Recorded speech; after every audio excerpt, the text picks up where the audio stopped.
दोस्तों नमस्कार, स्वागत है आपका यूट्यूब चैनल एबीटेक में। आज है 1 अप्रैल 2024 और जान लेते हैं आज की महत्वपूर्ण खबरें जो आज के प्रमुख समाचार पत्रों पर छाई हुई हैं और आप लोगों के लिए बहुत ही इम्पोर्टेंट हैं। सबसे पहले आप सभी को नए फाइनेंशियल ईयर की बहुत बहुत शुभकामनाएं।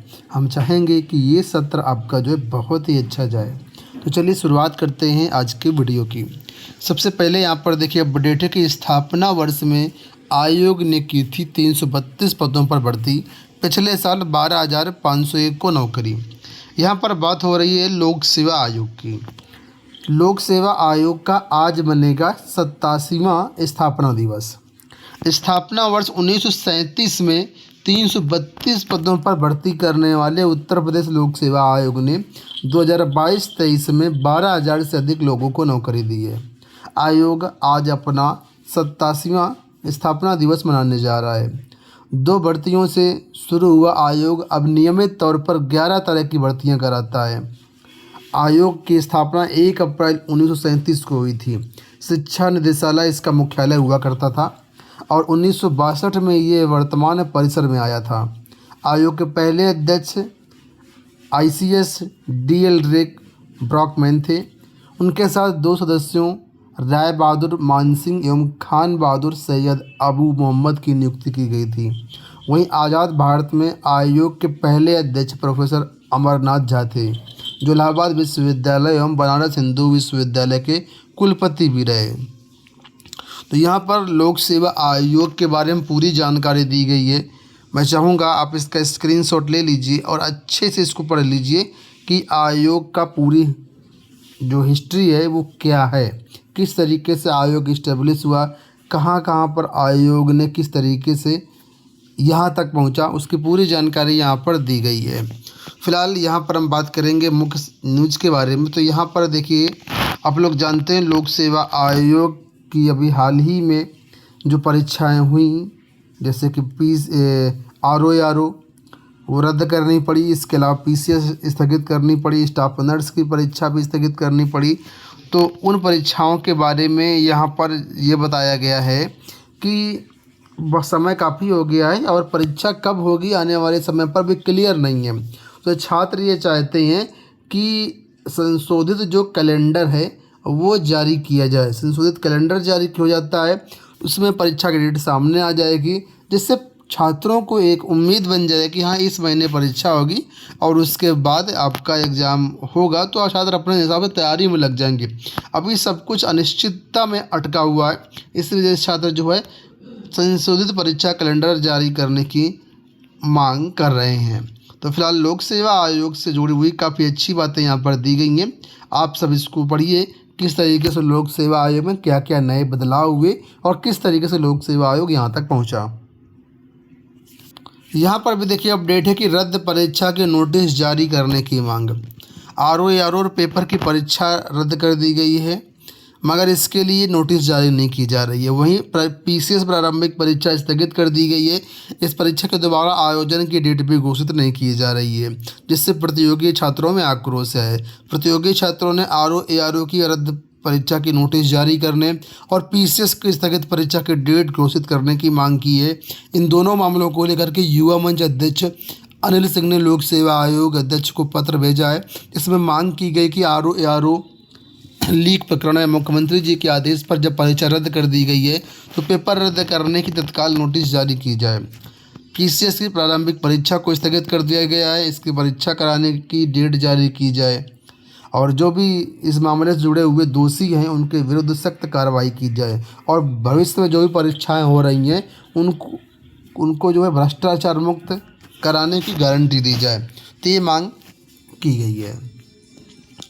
यहाँ पर देखिए अगली जो अपडेट है वो आपके सामने है कि शिक्षक कर्मचारी आज काली पट्टी बांधकर NPS का करेंगे विरोध।